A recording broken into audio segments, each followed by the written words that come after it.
सबसे पहले कुछ बेसिक चीज़ें मैं आपको बताना चाहता हूँ और उसके बाद मैक्रो क्या होता है वो हम समझेंगे, ठीक है। अब इमेजिन करो कि एक पूरा का पूरा प्रोग्राम है, ठीक है, और उस पूरे के पूरे प्रोग्राम के अंदर ये पीस ऑफ कोड लिखा गया है। अब इस पीस ऑफ कोड के अंदर ये जो ए है उसका मतलब ऐड है, मतलब बेसिकली ए ऐड को रिप्रेजेंट करता है। और ये जो पहला लाइन है इसका मतलब है add content of data to register 1। दूसरे लाइन का मतलब है add content of data to register 2। तीसरे लाइन का मतलब है add content of data to register 3, ठीक है। ये पीस ऑफ कोड है। अब आपको ये इमेजिन करना है कि इसी प्रोग्राम के अंदर ये जो पीस ऑफ कोड है वो और एक बार यहाँ पे रिपीट होता है, ठीक है। सेम पीस ऑफ कोड है, यहाँ पे भी ए ऐड को रिप्रेजेंट करता है, यहाँ पे भी पहले लाइन का मतलब add content of data to register 1 है, दूसरे लाइन का मतलब add content of data to register 2 है, और तीसरे लाइन का मतलब add content of data to register 3 है, ठीक है। बस ये पीस ऑफ कोड यहाँ पे एक बार फिर से रिपीट हो रहा है। और ये सब क्या है, इनको तुम एज कमेंट्स ट्रीट कर सकते हो, इनका इसके अंदर कोई योगदान नहीं है, ये सब लाइक फालतू है, नहीं हुआ तो भी चलेगा, कोई फर्क नहीं पड़ता, ठीक है। बस एक्सप्लेन करने के लिए वो क्या है वो यहाँ पे लिखा गया है, राइट। अब हम ये समझते हैं कि मैक्रो का मतलब क्या होता है।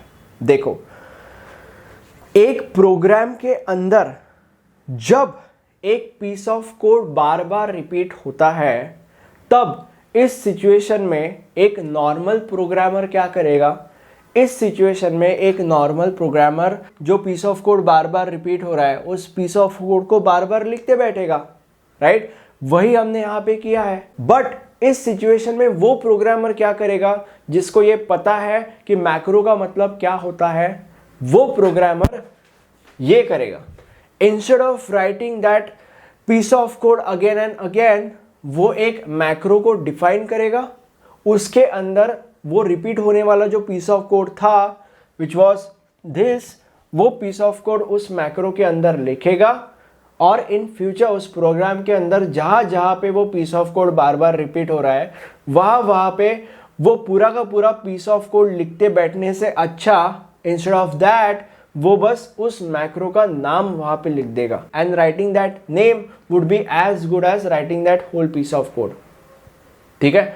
ये मैक्रो का पावर होता है। अब इससे फायदा क्या होता है, इससे फायदा बस प्रोग्रामर का होता है, उसको बार बार एक चीज नहीं लिखनी पड़ती, मतलब एक चीज बार बार नहीं लिखनी पड़ती, इससे बहुत ज्यादा उसका टाइम बचता है और इससे उसकी बहुत ज्यादा मेहनत बचती है, ठीक है। तो बेसिकली अभी अभी आपने समझा कि मैक्रो क्या होता है, राइट। अब मतलब इन शॉर्ट में आपको एक बार फिर से बताता हूँ कि मैक्रो क्या होता है। इन शॉर्ट क्या है, देखो, एक प्रोग्राम के अंदर अगर तुम्हें पता है कि एक पीस ऑफ कोड बार बार रिपीट हो रहा है तो instead of writing that piece of code again and again, instead of doing that, तुम बस एक मैक्रो को डिफाइन करो और उस मैक्रो के अंदर वो पीस ऑफ कोड जो रिपीट हो रहा है बार बार वो पीस ऑफ कोड लिखो, और जब जब वो पीस ऑफ कोड प्रोग्राम के अंदर रिपीट होगा तब तब instead of writing that whole piece of code, instead of doing that weird stuff, तुम बस उस मैक्रो का नाम लिख दो जो बस एक वर्ड का होगा। तो जहां जहां पे तुम पहले एक पूरा का पूरा पीस ऑफ कोड लिखते बैठते थे वहां पे तुम बस वन वर्ड लिखते हो, and that one word is as good as writing that whole piece of code, क्योंकि तुमने पहले मैक्रो डिफाइन करके बता दिया था कि अगर मैंने ये वर्ड लिखा तो इसका मतलब ये है, वो रिपीट होने वाला पीस ऑफ कोड, ठीक है। तो ये मैक्रो होता है, ये मैक्रो का पावर है। तो इससे क्या होगा, इससे तुम्हारी मेहनत बचेगी, इससे तुम्हारा टाइम बचेगा, बेसिकली ये मैक्रो है। और अगर तुमने सी या C++ पढ़ा होगा तो उसके अंदर फंक्शन होता है, फंक्शन वही काम करता है जो मैक्रो करता है, ठीक है।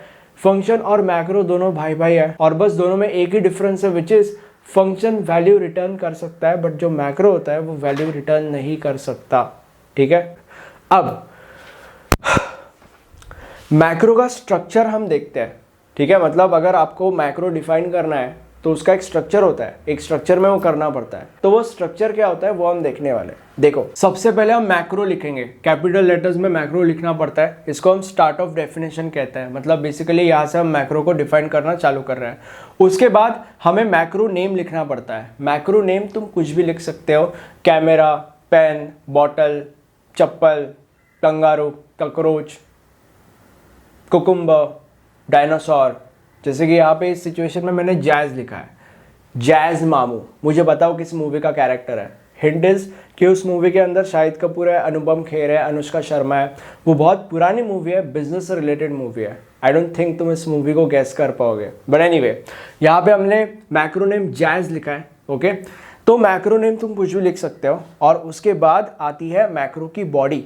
ओके, मैक्रो के बॉडी के अंदर जो पीस ऑफ कोड बार बार रिपीट हो रहा है वो पीस ऑफ कोड तुम्हें लिखना पड़ता है। जैसे कि यहाँ पे इस केस में हमने लिखा है, वो बार बार रिपीट होने वाला पीस ऑफ कोड हमने यहाँ पे लिख दिया, kind of that stuff, right.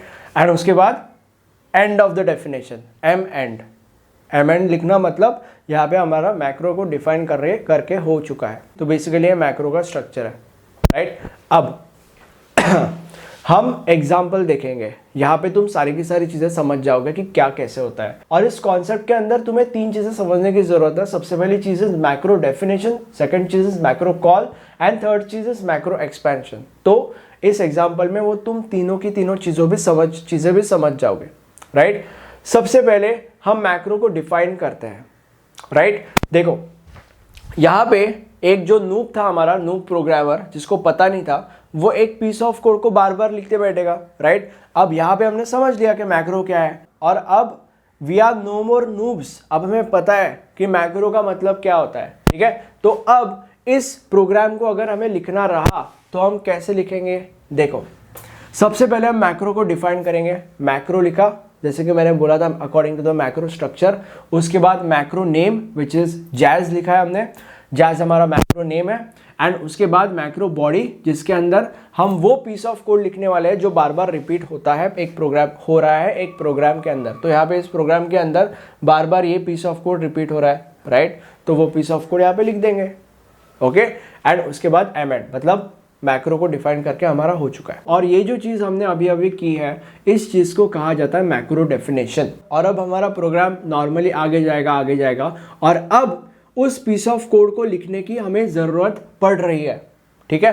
तो अभी instead of writing that whole piece of code, हम क्या करेंगे, हम वो जो मैक्रो हमने डिफाइन किया था उस मैक्रो का नाम यहाँ पे लिख देंगे। दैट्स इट, बस एक वर्ड का नाम है जैज, खत्म। उसके बाद नॉर्मली अगेन प्रोग्राम लिखना चालू रहेगा। अब फिर से अगेन हमें उस पीस ऑफ कोड को यहाँ पे लिखने की जरूरत पड़ रही है। तो यहाँ पे instead of writing that whole piece of code, again हम बस इस मैक्रो डेफिनेशन का, इस मैक्रो का जो हमने डिफाइन किया था उसका बस नाम यहाँ पे लिख देंगे, एंड अगेन बाकी का नॉर्मल प्रोग्राम आगे चालू हो जाएगा, ठीक है। तो ये डिफरेंस है, ओके। अब ये जो हमने किया है यहाँ पे, ये जो रायता हमने फैलाया है, इस चीज को कहा जाता है मैक्रो कॉल। मतलब बेसिकली हमने हमारे मैक्रो को यहाँ पे कॉल किया ना, तो इसको हम मैक्रो कॉल कहते हैं, राइट। और अब हम ये समझते हैं कि मैक्रो एक्सपेंशन का मतलब क्या होता है। अब जब भी हम एक मैक्रो को कॉल करते हैं तब क्या होता है, तब एक एक्सपेंडेड सोर्स कोड जनरेट होता है। एंड ये जो हमारा मैक्रो नेम है, that macro name gets replaced with that piece of code जो बार बार रिपीट हो रहा है, मतलब बेसिकली ओरिजिनल कोड, जैसे कि यहाँ पे रिप्लेस हो रहा है सोर्स कोड के अंदर, ये होता है। इस चीज को मैक्रो एक्सपेंशन कहते हैं। अब ये जो मैक्रो एक्सपेंशन है वो मैक्रो प्रोसेसर के द्वारा किया जाता है। अब ये मैक्रो प्रोसेसर क्या है वो हम आगे आने वाले वीडियोस में पढ़ने वाले हैं। But macro processor macro expansion क्यों करता है, इसके पीछे भी एक रीजन है। इसके पीछे रीजन ये है कि ये जो है ये आगे असेंबलर के पास जाने वाला है, ठीक है। असेंबलर को नहीं पता कि मैक्रो क्या होता है, क्योंकि मैक्रो जो है वो तो प्रोग्रामर के कन्वीनियंस के लिए बनाया गया है, जैसे कि हमने पहले डिस्कस किया था, ठीक है। अब क्योंकि मैक्रो प्रोग्रामर के कन्वीनियंस के लिए बनाया गया है, तो असेंबलर को कैसे पता कि मैक्रो क्या होता है, क्योंकि वो इंटरनल चीजों के कन्वीनियंस के लिए नहीं बनाया गया है, वो तुम्हारे कन्वीनियंस के लिए बनाया गया है। इसीलिए इस मैक्रो को एक्सपैंड करना बहुत ज्यादा जरूरी है, जो मैक्रो प्रोसेसर करता है। अब एक बहुत ज्यादा जरूरी चीज, अगर तुम एग्जाम के लिए वीडियो देख रहे हो तो एग्जाम के अंदर मैक्रो के ऊपर एक शॉर्ट क्वेश्चन आने वाला है, और अगर तुम्हें उस क्वेश्चन के अंदर पूरे के पूरे मार्क्स स्कोर करने हैं तो उसके लिए तुम्हें एक प्रॉपर तरीके से आंसर लिखना पड़ेगा। और उसके लिए तुम हमारे नोट्स रेफर कर सकते हो। नोट्स में आपको सारे के सारे आंसर्स एक प्रॉपर तरीके से लिखे हुए मिल जाएंगे, जो आप एग्जाम में लिख सकते हो और पूरे के पूरे मार्क्स स्कोर कर सकते हो और अल्टीमेटली आपके पॉइंटर्स बढ़ा सकते हो। नोट्स के सारे डिटेल्स आपको नीचे डिस्क्रिप्शन बॉक्स में मिल जाएंगे। मुझे कमेंट सेक्शन में बताओ कि वीडियो कैसा लगा। ये हमारा प्लेलिस्ट है, इस प्लेलिस्ट में आपको इस सब्जेक्ट के सारे वीडियोस मिल जाएंगे। Thank you for watching this video and have a nice day. Bye bye.